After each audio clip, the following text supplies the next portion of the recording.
Wala bang konduktor sa inyo? Ha ha ha ha ha.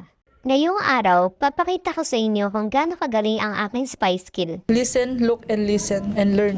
Dito sa larong to, pwede kayong mamili kung voice mode o text mode. Pero syempre, pinili ko ang text mode. Huwag na natin pahirapan ang buhay natin, di ba? Dito, kapag puno na, pipindutin mo lang yung get ready para mag-start na yung laro. Kung makikita nyo, umpisa pa lang ng laro, ako na agad yung spy. Actually, paswertehan na lang dito eh. Kung ikaw yung spy, swerte mo kung hindi ikaw yung una magbibigay ng description. Kasi kapag ganun, may time ka pang hulaan kung ano yung word na binigay sa kanila eh.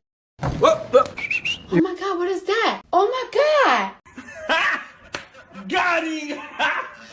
Got him! At kung serious-werte ka nga naman, may nagbigay kagad sa atin ng sagot. What the fuck? At ayun nga, nagsimula na kami magbatuhan at lahat binoto si number 6. Kapag gaganyan na wala siyang masagot, ibig sabihin siya yung spy.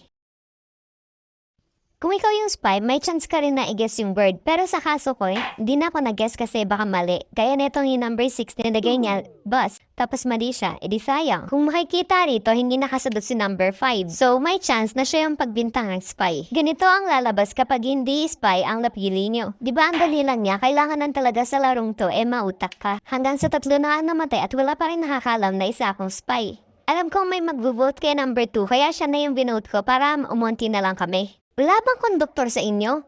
Ha ha ha ha ha.